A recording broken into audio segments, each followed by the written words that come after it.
Bonsoir et bienvenue dans votre rendez-vous d'actualité religieuse. Lundi, c'était la journée mondiale du refus de la misère. Dans notre dossier, on en parlera tout à l'heure, on parlera de la pauvreté et des urgences sociales aujourd'hui avec Antoine Dabundo, rédacteur en chef à Pèlerin, qui est sur ce plateau, et le docteur Xavier Emmanuelli, fondateur du SAMU Social, qui a un peu de retard. On l'attend encore d'ici d'une minute à l'autre. On les retrouve en tout cas tout à l'heure tous les deux pour notre dossier dans quelques minutes.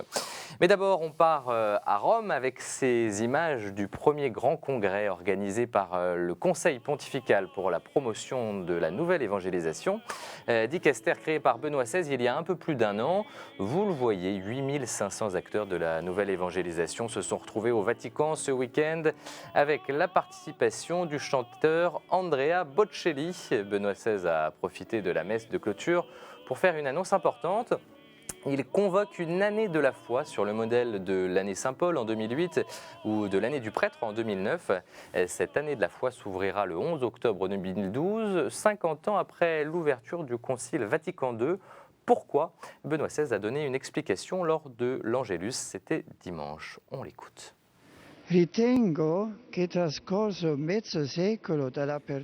qu'un demi-siècle après l'ouverture du Concile, lié à la mémoire du bienheureux Jean XXIII, il est opportun de rappeler la beauté et la centralité de la foi, l'exigence de la renforcer, de l'approfondir au niveau personnel et communautaire, et de le faire dans une perspective missionnaire, dans la perspective de la mission Ad Gentes et de la nouvelle évangélisation.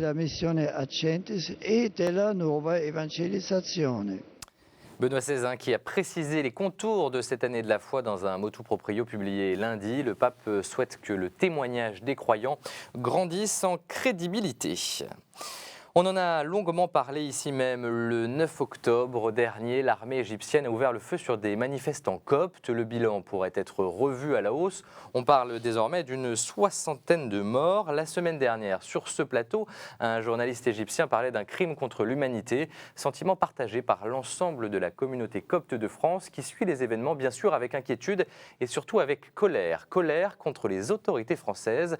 Dimanche à Paris, 2000 personnes manifestaient pour dénoncer la passivité de la France face aux crimes de l'armée égyptienne. On regarde ce reportage. Un crime humanitaire. Un crime humanitaire. Égyptiens, unité. Égyptiens, unité. Des cercueils, des photos d'une rare violence et des slogans chocs, les Coptes n'avaient qu'une volonté dimanche dernier, interpeller la France sur les violences dont ils sont victimes en Égypte.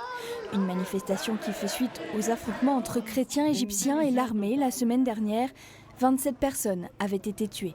On fait cette manifestation pour que les gens entendent et sachent ce qui se passe en Égypte. On est au 21e siècle, c'est inadmissible que 27 personnes se fassent écraser par des chars militaires. S'il y a un Palestinien qui est tué, tout le monde en parle. Mais il y a 40 personnes chrétiennes, elles étaient tuées et 322 blessés graves avec l'armée et personne qui l'a parlé. Un cortège funéraire de près de 2000 personnes, pacifistes, ils ont défilé entre deux lieux lourds de sens, de l'UNESCO à l'Assemblée nationale. L'objectif, que la France et son gouvernement réagissent et condamnent les violences. Nous attendons que la France aide les Coptes d'Égypte.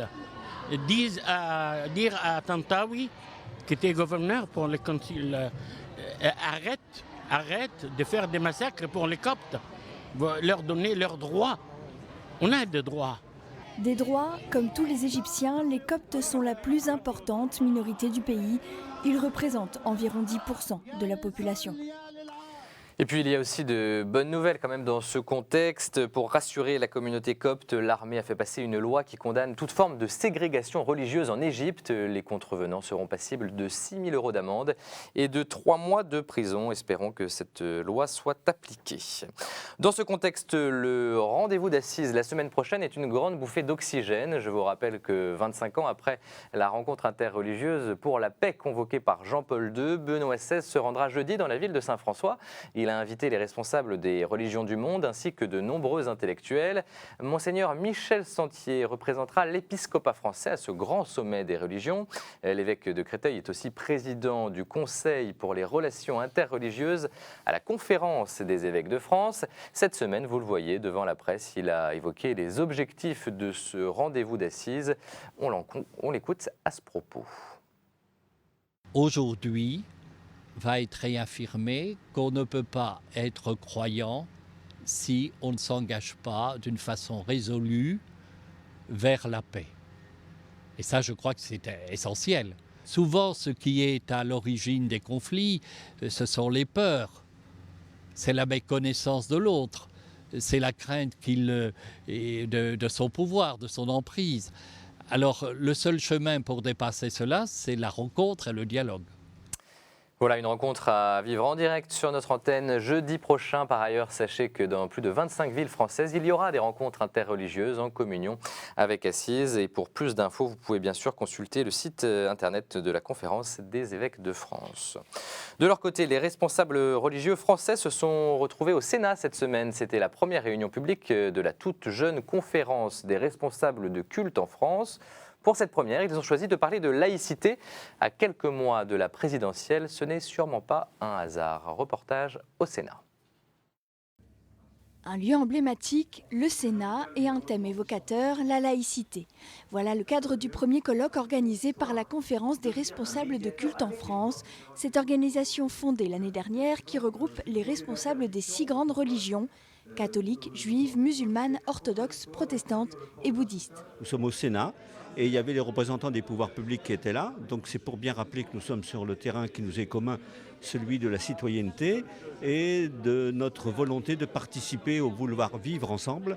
Si l'Église et l'État sont séparés, ou les Églises et l'État sont séparés, il ne faut pas oublier qu'il n'y a pas de séparation entre les citoyens. Il n'y a pas d'un côté les croyants, de l'autre les républicains. Il n'y a pas d'un côté les croyants et la nation. Nous ne sommes pas séparés de la nation. Au contraire, nous essayons d'apporter une contribution très, très vivante à la vie commune de la nation.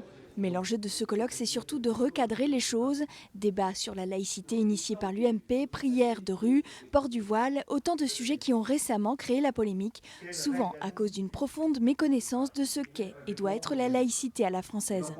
Malheureusement, il y a un certain nombre de phénomènes marginaux qui sont rattachés à la religion musulmane ou à la pratique de certains citoyens de confession musulmane. Il faut signaler que ces effets ou ces phénomènes sont plutôt très très minoritaires. Derrière, ça peut avoir un effet à la fois pour les citoyens de confession musulmane qui peuvent se sentir stigmatisés, mais également les autres cultes en France qui peuvent également être, entre guillemets, entraînés dans ces débats. Sous prétexte de laïcité, souvent, on ne méconnaît pas le terme, on ne comprend pas, on reste en fonction des tendances ou politiques ou personnelles. Certains veulent rester dans une laïcité de combat, alors qu'aujourd'hui, on devrait se trouver dans une laïcité apaisée. À quelques mois de la présidentielle, les responsables des différents cultes ont donc voulu sortir des clichés et de la stigmatisation. Et on aura l'occasion d'en reparler. Direction Toulouse maintenant, du côté de la paroisse étudiante de la ville. 115 000 étudiants vivent à Toulouse. C'est la 2e ville étudiante de France. Et tous les soirs, pendant un mois, à l'occasion de la rentrée universitaire, l'église Saint-Pierre ouvre ses portes aux jeunes pour la 3e édition de l'opération Open Church. Reportage à Toulouse. Le festival Open Church, c'est un festival qui se tient 20 jours en octobre. Et tous les soirs, il y a un groupe de la paroisse étudiante qui présente son activité aux étudiants. Au-delà de la présentation d'initiatives, le festival se veut surtout un accueil pour les nouveaux étudiants et les inviter à s'investir dans la vie paroissiale. Là, je reviens à l'église depuis 3 semaines et je l'ai fait un peu en solo. Je ne suis pas trop impliquée dans la communauté, mais justement, j'aimerais peut-être aller dans le groupe de théologie qui étudie les textes, parce que c'est ça qui m'intéresse, d'étudier les textes. On se rend compte, c'est en fait, on a toujours un noyau de motivés, et on pourrait se dire, c'est pas mal, voilà, il y en a, je sais pas, on en touche 1000, mais Toulouse, c'est 120 000 étudiants, quoi. Et donc le but, c'est, par ces 1000-là, de parvenir à toucher les 119 000 autres, quoi. Et le Festival Open Church, en fait, il vise aussi ça, toucher ceux ceux auxquels on ne pense pas directement, quoi. Je vous propose, avant la louange, vous pouvez vous asseoir et que je vous dise en 2 mots. Open Church se terminera le 20 octobre à 20h avec une messe à la cathédrale Saint-Étienne. 1500 étudiants y sont attendus.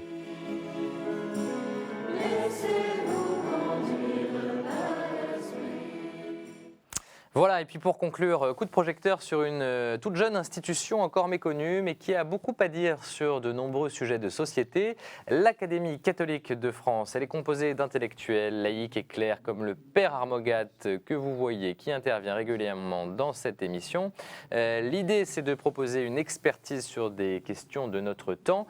L'Académie est présidée par le Père Philippe Capel, l'ancien doyen de la Catho de Paris, qui présentait cette semaine le premier ouvrage collectif de l'Académie, consacré aux pauvretés et aux urgences sociales, avec 12 propositions concrètes. À quoi sert ce livre? On écoute sa réponse. Il permet en effet à tout un chacun, quelle que soit sa position sociale, quelle que soit sa responsabilité dans la cité, d'y trouver des modalités d'inspiration pour sa propre action.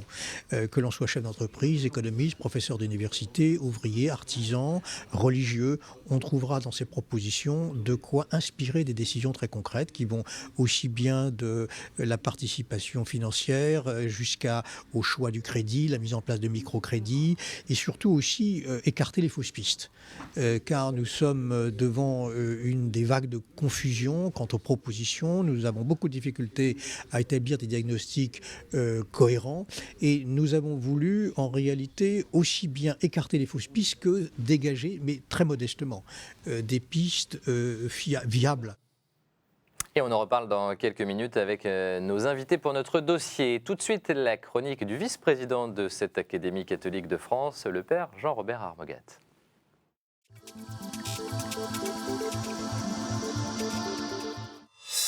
Mon œil s'est arrêté cette semaine sur 2 faits de société traités de manière très différente de chaque côté de l'Atlantique. Le premier est bien connu, c'est le port d'insignes religieux dans les classes primaires et secondaires des collèges, des lycées. Du côté français, une commission s'est réunie, un projet de loi a été voté, une interdiction a été posée. Du côté canadien, au nom de l'accommodement raisonnable, les insignes religieux peuvent être portés dans les classes tant que cela ne dérange personne et ne crée pas un danger pour l'enfant qui le porte ou pour ses voisins.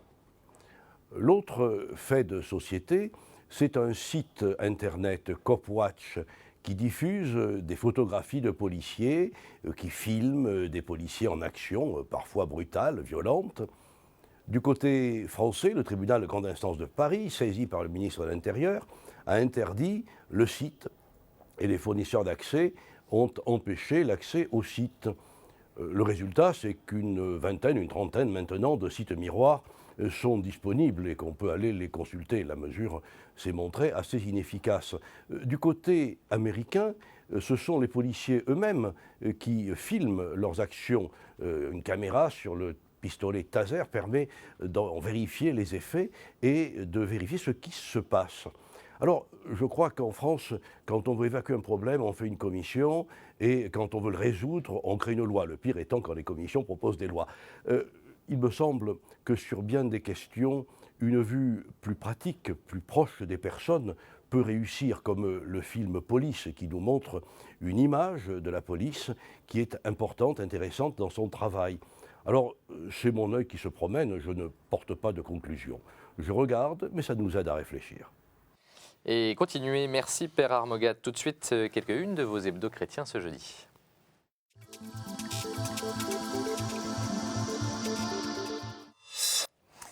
25 ans après la rencontre interreligieuse organisée par Jean-Paul II, le dialogue entre les religions, pour quoi faire à la une de Pèlerin, à la une cette semaine, à une semaine maintenant du grand rendez-vous d'assises convoqué par Benoît XVI. Décryptage dans ce numéro avec les enjeux et les questions qui fâchent autour de ce dialogue interreligieux. La Vie consacre un numéro spécial à cette rencontre d'assises, le sommet mondial des religions, selon l'hebdo qui a choisi une photo et un titre bon enfant, on fait la paix. La rencontre interreligieuse de 1986 fut une initiative prophétique du pape Jean-Paul II. Benoît XVI lui emboîte le pas selon La Vie. Honneur au papa pour famille chrétienne. Le pédiatre Aldo Naouri rappelle le rôle fondamental du père qui s'interpose entre la mère et l'enfant. Et puis à lire également le témoignage de cette jeune femme copte en Égypte. Son fiancé a été tué par des militaires dans la manifestation du 9 octobre au Caire. Aujourd'hui, elle porte plainte pour meurtre contre l'armée. Enfin, l'hebdomadaire Réforme revient longuement sur cette belle singularité que représente l'Alsace, écologie, bilinguisme et concorde entre les églises et les institutions. Coup de projecteur à l'occasion des protestants forts qui s'ouvrent en Alsace et en Moselle le 22 octobre, donc samedi. Voilà tout de suite notre dossier.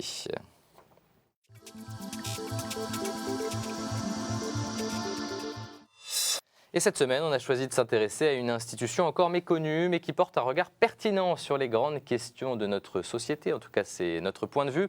Cette institution, c'est l'Académie catholique de France, qui réunit de nombreux intellectuels. L'Académie qui publie son premier ouvrage collectif, Pauvreté et urgence sociale, avec notamment 12 propositions concrètes pour lutter contre la pauvreté et l'exclusion. On en parle avec l'un de ces académiciens, le docteur Xavier Emmanuelli, fondateur du SAMU social et ancien secrétaire d'État à l'action humanitaire d'urgence. Bonsoir et merci d'être arrivé finalement sur ce plateau. Quelques minutes de retard, mais pas de problème, c'est une histoire de taxi. Et puis Antoine Dabundo, rédacteur en chef à Pèlerin, qui est là depuis le début de l'émission. Bonsoir Antoine.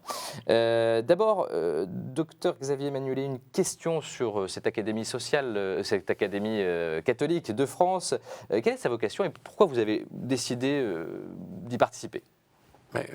C'est pas un secret, hein, c'est un regard qui porte non seulement de la lutte comme action, si vous voulez, mais aussi avec le sens. Se battre, trouver des systèmes contre la pauvreté, l'exclusion, très bien, des actions. Mais des actions, c'est pas seulement du matériel, c'est aussi créer, par exemple, du lien, créer le réconfort avec un environnement hostile. Enfin, et donc, je pense que les efforts de cette académie pour être de son temps, pour dire, pour préconiser non seulement des opérations dans le matériel, mais également une réflexion spirituelle sur ces opérations qui sont évidemment très contemporaines. C'est important pour vous de participer à cette réflexion, mais plus largement de cette académie? Oui, je crois. Je crois que c'est important. Je suis un médecin, j'ai un urgentiste en plus, ce qui fait que je suis un petit peu dans l'instantané et je voudrais avoir avec d'autres une réflexion pour mettre à l'horizon, pour mettre en perspective ce que nous faisons et pourquoi nous le faisons, qu'est-ce que ça signifie. C'est difficile parce que on voit toujours des imprécateurs qui partent sans donner un contexte, le nôtre particulier. Antoine, un regard peut-être sur cette académie, sur ce que ça représente pour vous. Vous aviez un sujet tout à l'heure sur le débat qui a eu lieu au Sénat sur la laïcité. Et plusieurs responsables religieux l'ont dit. Je crois que c'était un rabbin qui l'a dit assez fermement, mais ça aurait pu être un responsable catholique. Les croyants, et notamment les catholiques, ont besoin de dire qu'ils sont des citoyens comme les autres, pas des citoyens à part, et ils ne peuvent pas mettre de côté leur foi qui serait à vivre dans un milieu fermé et privé, et revenir comme ça dans la société. Voilà. Donc ils ont besoin de rendre leur présence visible dans la société et d'y participer. Ils l'ont fait, on a vu l'occasion de le dire sur ce plateau, en une grande occasion, c'était le débat sur la bioéthique. Il y a eu un grand mouvement de débat dans l'Église et une prise de position forte sur une question qui était importante. Ils le refont avec l'Académie catholique de France qui s'intéresse au phénomène de pauvreté. Ils ont mis un S et ils ont bien raison parce qu'il y a différentes formes de pauvreté. C'est une manière à la fois de montrer que les catholiques sont bien inscrits dans le monde tel qu'il est, réfléchissent, analysent et font des propositions. C'est une autre manière de rendre visible l'Église catholique en France. Docteur, vous êtes d'ailleurs l'auteur d'un article, d'un chapitre même de cet ouvrage. L'urgence est victime de son invraisemblable efficacité sans précédent dans l'histoire. Exact. C'est ce que vous écrivez. Est-ce que vous pouvez nous en dire plus? Par exemple, je parle du point de vue du médecin réanimateur urgentiste que je suis. on a actuellement les moyens d'intervenir dans les conditions extrêmes de la vie. Par exemple, des grands accidentés, des grands blessés, ou des tout nouveau-nés, ou des gens qui sont tout au bout de leur existence. C'est le domaine d'évolution de cette médecine. Et c'est des moyens comme jamais aucun médecin n'en a eu au cours de l'histoire. C'est pour ça qu'il y a eu des débats chroniquement, enfin des médias, sur le thème acharnement thérapeutique, qui est un mauvais terme, c'est obstination, parce qu'on a des procédures pour travailler. Il y a des moments, il faut savoir interpréter, il faut réfléchir. Il y a aussi, comme on travaille dans des conditions d'extrême précarité, si j'ose dire, de l'individu, on parle de droit de mourir d'indignité. Or, on se trompe complètement en mélangeant une morale, si vous voulez, avec la situation matérielle. Donc, on a une puissance réelle, on arrache des griffes de la mort des malades qui, jusqu'alors, n'avaient aucune chance. D'un autre côté, ça donne une puissance considérable et on ne peut pas faire n'importe quoi. C'est pour ça que je dis que c'est une invraisemblable puissance qu'on a acquise, mais pour faire quoi? Donc le médecin, de nos jours, le réanimateur, il a en effet les moyens d'aller chercher des gens là où, dans cette zone où depuis toujours on avait abandonné les efforts médicaux. Ça lui donne une responsabilité, ça nous donne à tous une responsabilité. Ça a changé le point de vue sur la santé, sur la médecine, sur l'hôpital, sur la société en général, sur la place. Et sur les pauvretés? Eh bien, sur les pauvretés, c'est pour ça que vous avez eu raison de le souligner. La pauvreté, elle n'est pas que économique. C'est un peu bête de dire ça, mais on a été pauvre depuis le début du monde, et puis il y aura des pauvres jusqu'à la fin du monde, économiquement. Mais la manière de le traiter, c'est pas tout à fait pareil. C'est une pauvreté actuellement dont on souffre. C'est une pauvreté de sens, une pauvreté de liens affectifs, sociaux, sociétaux. Ce qu'on a gagné, en effet, le pouvoir de vivre très longtemps. Mais vivre comment et dans quelle solitude? Rappelez-vous la catastrophe de la canicule il y a quelques années, en 2003. 2003. Les gens étaient soignés, ils arrivaient à l'hôpital pour y mourir, mais ils étaient médicalisés, ils avaient leur traitement. Mais comme ils étaient seuls, ils ne savaient pas les gestes élémentaires, personne ne les accompagnait. Les médecins avaient prescrit les diurétiques, les antihypertenseurs, sans s'apercevoir que l'environnement était devenu une composante d'agression. Et la pauvreté, c'est la solitude et le manque de sens. On est perdu. Le manque de sens, Antoine. Oui, l'Académie a pointé dans les solutions, il y a 12 points, il y a 12 points qui sont évoqués, et c'est symptomatique, et là encore réjouissant de voir que le premier point, c'est celui des indicateurs de pauvreté qui sont pointés dans leur insuffisance. Comment est-ce qu'on mesure la pauvreté en France? On dit qu'on a 7 à 8 millions de pauvres en France. En réalité, on est aveugle sur le phénomène parce qu'on le regarde à partir des revenus. On dit, voilà, tant de personnes ont les revenus minimums sociaux, ou alors on le regarde à partir d'indices de consommation. On prend une liste de produits, de services qui sont normalement disponibles sur le marché, et on dit, on interroge les gens, et dit, est-ce que vous avez accès à un frigo, à un téléviseur, à ceci, à cela, etc.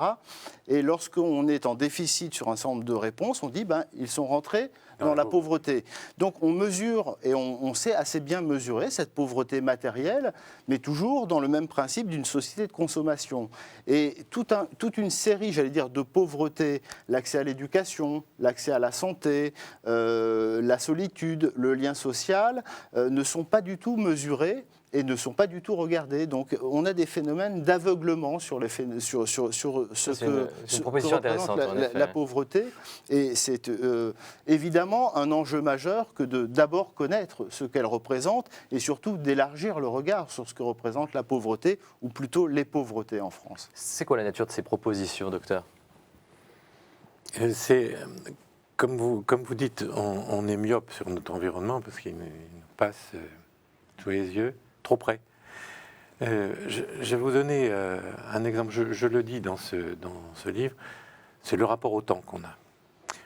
Quand j'étais plus jeune, la génération de mon père, par exemple, à la santé, il y avait le stade d'incubation, les gens étaient mal, puis après il y avait la maladie qui se déclarait, puis il y avait tout un long temps de convalescence, les médecins le savaient, tout le monde le savait, et les maladies infantiles, par exemple, les enfants grandissaient après ça. Et on avait un rapport au temps, on savait que le temps passait. Nous, avec nos moyens de communication qu'on a, la télé, Internet, le temps nous échappe. C'est une actualité qui chasse l'autre. Tout le monde se souvient de Fukushima. Qui se souvient du raz-de-marée de Phuket, qui était aussi moins dramatique peut-être, mais enfin bon, c'est pas la gravité qui se mesure comme ça. Et les préconisations que fait l'opinion, demandent aux politiques de résoudre dans l'instant. Et donc le temps a tellement disparu, ce que j'appelle la civilisation du temps englouti, qu'on peut, je veux dire, pas mettre une action dans la durée. Malheureusement, on va manquer de temps pour aller plus loin dans la discussion. On en parlait, je suis vraiment désolé, on a pu aborder quelques points intéressants quand même. Et je suis obligé de serrer. Merci en tout cas à tous les deux, c'est fini. Et à très vite sur KTO.